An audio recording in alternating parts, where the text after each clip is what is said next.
ಶ್ರೀ ಗಣೇಶಾಯ ನಮಃ. ಶ್ರೀ ರಾಘವೇಂದ್ರಾಯ ನಮಃ.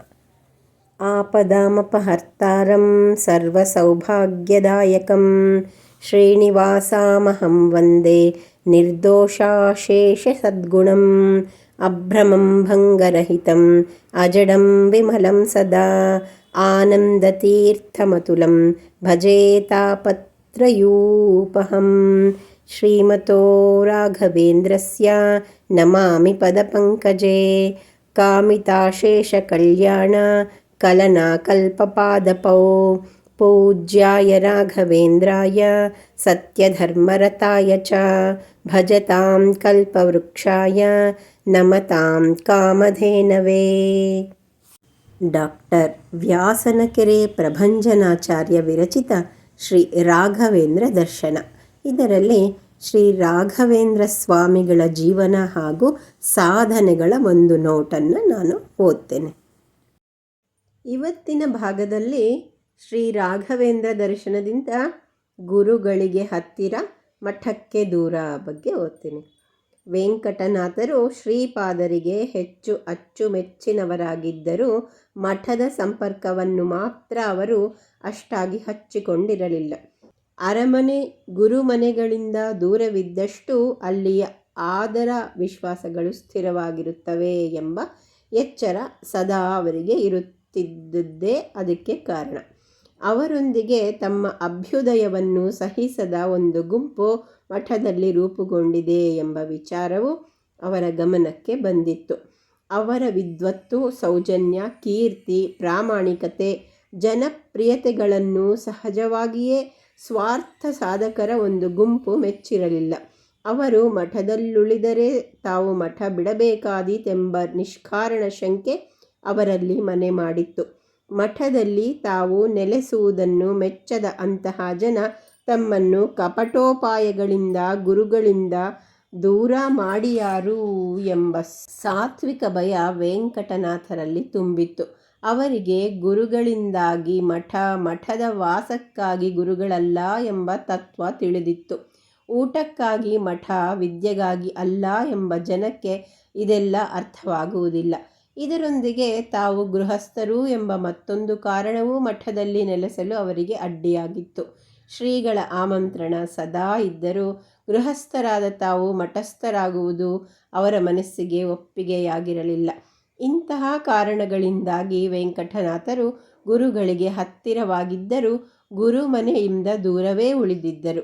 ಗುರುಗಳ ವಿಶೇಷ ಒತ್ತಾಯದ ಹೊರತು ಮಠದಲ್ಲಿ ಭೋಜನಕ್ಕೂ ಅವರು ಉಳಿಯುತ್ತಿರಲಿಲ್ಲ.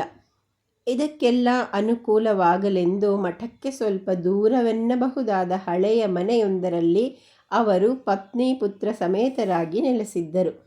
ಶ್ರೀ ಸುಧೀಂದ್ರರ ಬಳಿಗೆ ಬರುವ ವೇಳೆಗಾಗಲೇ ಅವರು ಪುತ್ರೋತ್ಸವವನ್ನು ಕಂಡಿದ್ದರು. ಅದರೊಂದಿಗೆ ಪ್ರಜಾತಂತುಂ ಮಾ ವ್ಯವಚ್ಛೇತ್ಸಿಹಿ ಎಂಬ ಶಾಸ್ತ್ರದ ಆದೇಶವನ್ನು ಪಾಲಿಸಿದ ಧನ್ಯತೆಯೂ ಅವರದಾಗಿತ್ತು.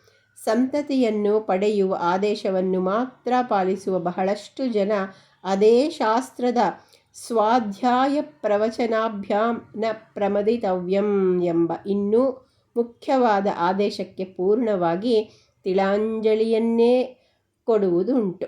ವೆಂಕಟನಾಥರು ಇತರ ವಿಷಯಗಳಿಗೆ ಹೇಗೋ ಹಾಗೆ ಇದಕ್ಕೂ ಅಪವಾದವೇ ಆಗಿದ್ದರು. ಅಧ್ಯಯನಕ್ಕೆ ಅಡ್ಡಿಯಾಗಬಹುದಾಗಿದ್ದ ವಿವಾಹವೇ ಅವರಿಗೆ ವಿದ್ಯಾಸಾಧನ ಸಾಮಗ್ರಿಯಾಗಿದ್ದಂತೆ. ಪುತ್ರೋತ್ಸವವು ಅವರ ವಿದ್ಯಾರ್ಜನೆಗೆ ಅಡ್ಡಿಯಾಗಿರಲಿಲ್ಲ. ವಿದ್ಯೆಗಾಗಿ ತಮ್ಮನ್ನು ಸಮರ್ಪಿಸಿಕೊಂಡ ಜನಕ್ಕೆ ಜಗತ್ತಿನಲ್ಲಿ ಯಾವುದೂ ಅದಕ್ಕೆ ಅಡ್ಡಿಯಾಗುವುದಿಲ್ಲ. ಮಗನ ಆಟ ಪಾಠಗಳಿಗಿಂತ ಶಾಸ್ತ್ರದ ಪಾಠ ಪ್ರವಚನಗಳೇ ಅವರಿಗೆ ಪ್ರಿಯವಾಗಿದ್ದವು. ಅವರಿಗೆ ಮಗ ಲಕ್ಷ್ಮೀನಾರಾಯಣನಿಗಿಂತ ಸ್ವಾಮಿ ಲಕ್ಷ್ಮೀನಾರಾಯಣನೇ ಪ್ರಿಯನಾಗಿದ್ದ. ಪತ್ನಿ ಸರಸ್ವತಿಯ ಒಡನಾಟಕ್ಕಿಂತ ದೇವಿ ಸರಸ್ವತಿಯ ಆರಾಧನೆಯೇ ಪ್ರಿಯವಾಗಿತ್ತು. ಮಗು ಲಕ್ಷ್ಮೀನಾರಾಯಣರ ಅನುಗ್ರಹಕ್ಕೆ ಪಾತ್ರನಾಗಿ ಧನ್ಯನೆನಿಸಲಿ ಎಂಬ ಹಂಬಲದಿಂದ ಅವನಿಗೆ ಆ ಹೆಸರನ್ನೇ ಇಟ್ಟರು. ಮಗು ಲಕ್ಷ್ಮೀನಾರಾಯಣ ಅವರ ಮಾರ್ಗದರ್ಶನದಲ್ಲಿ ಒಬ್ಬ ಆದರ್ಶ ವೈಷ್ಣವನಾಗಿ ರೂಪುಗೊಳ್ಳತೊಡಗಿದ್ದ. ಇಂತಹ ಭಾಗವತ ಪುತ್ರರನ್ನು ಸಮಾಜಕ್ಕೆ ನೀಡುವಲ್ಲೇ ಗೃಹಸ್ಥಾಶ್ರಮದ ನಿಜವಾದ ಸಾರ್ಥಕ್ಯ ಅಡಗಿದೆ. ಅದನ್ನೆಲ್ಲ ಅರಿಯಬಲ್ಲ ಧರ್ಮಪತ್ನಿ ಅವರಿಗಿದ್ದುದರಿಂದ ಮಗನ ನಿಮಿತ್ತದಿಂದಲೂ ಅವರ ಜ್ಞಾನ ಕಾರ್ಯಕ್ಕೆ ಯಾವ ಸಂಕೋಚವೂ ಒದಗಲಿಲ್ಲ. ಲಕ್ಷ್ಮೀನಾರಾಯಣ ನಿಜಕ್ಕೂ ಸರಸ್ವತೀ ಪುತ್ರನೇ ಆಗತೊಡಗಿದ್ದ. ಕಲಿಯುಗದ ಕುಚೇಲ. ದಿನಗಳು ಉರುಳುತ್ತಿದ್ದವು. ದಾರಿದ್ರ್ಯವು ಗುಣವಂತರನ್ನೇ ಮೆಚ್ಚುತ್ತದೆ. ವೆಂಕಟನಾಥರ ವಿದ್ಯಾ ಶ್ರೀಮಂತಿಗೆ ಒಂದು ಕಡೆ ಹೆಚ್ಚುತ್ತಿದ್ದರೆ ಮತ್ತೊಂದು ಕಡೆ ದಾರಿದ್ರ್ಯ ಮನೆಯಲ್ಲಿ ಕಾಲಿಡತೊಡಗಿತ್ತು. ಕೊನೆಗೊಮ್ಮೆ ಮನೆಯನ್ನೆಲ್ಲ ವ್ಯಾಪಿಸಿಯೂ ಬಿಟ್ಟಿತ್ತು. ವರ್ಷವಿಡೀ ದಪ್ಪ ಹಳೆ ಬಟ್ಟೆಯೇ ಅವರ ಪೀತಾಂಬರ. ನವಿರಾದ ಹೊಸ ಬಟ್ಟೆಯೇ ಇಲ್ಲವಾದಾಗ ರೇಷ್ಮೆ ವಸ್ತ್ರವೆಲ್ಲಿ ದೊರಕೀತು? ವರ್ಷಕ್ಕೊಮ್ಮೆ ಅಭ್ಯಂಜನವೂ ಇಲ್ಲವಾದ ಅವರಿಗೆ ತುಪ್ಪವು ಹೆಸರಿಗೂ ಇಲ್ಲವಾಗಿತ್ತು. ಕಾಲಕಾಲಕ್ಕೆ ಹೊಟ್ಟೆಗೆ ಹಿಟ್ಟು ಇಲ್ಲ. ಅಕಸ್ಮಾತ್ ಅನ್ನ ಸಿಕ್ಕರೆ ಅದನ್ನು ತಿನ್ನಲು ಪಾತ್ರೆ ಇಲ್ಲದೆ ಬರೀ ನೆಲದ ಮೇಲೆ ತಿನ್ನಬೇಕಾಗುತ್ತಿತ್ತಂತೆ.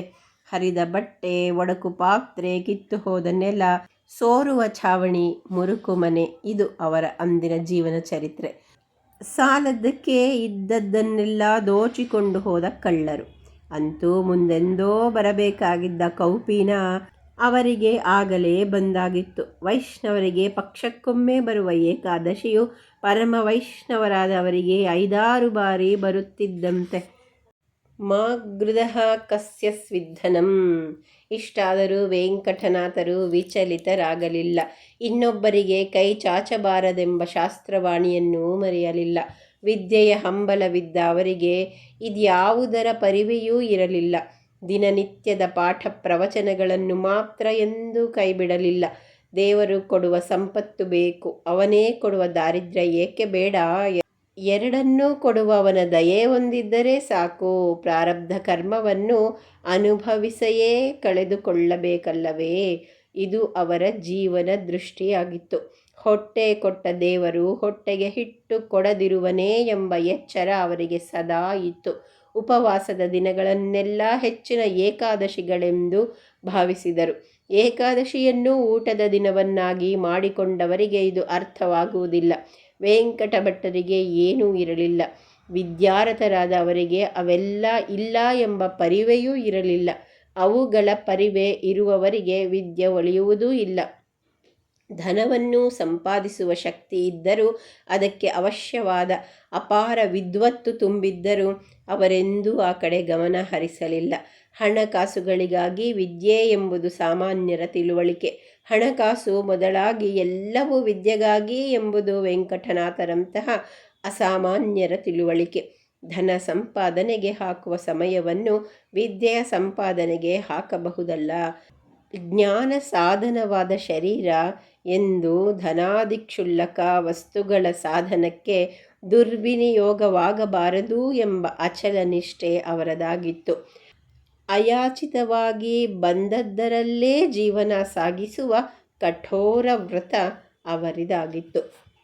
ಮುಂದಿನ ಭಾಗದಲ್ಲಿ ಶ್ರೀ ರಾಘವೇಂದ್ರ ದರ್ಶನದಿಂದ ಗಂಧ ತೇದ ಭಾವಿ ಪರಿಮಳಾಚಾರ್ಯರು ಮತ್ತು ದಾರಿದ್ರ್ಯವನ್ನು ಆಸ್ವಾದಿಸಿದ ಅದ್ಭುತ ಸಿದ್ಧಿ ಬಗ್ಗೆ ತಿಳಿದುಕೊಳ್ಳೋಣ. ಓಂ ಶ್ರೀ ಮೂಲ ರಾಮ ಅರ್ಚಕ ಶ್ರೀ ರಾಘವೇಂದ್ರ ಯತೀಂದ್ರಾಯ ನಮಃ.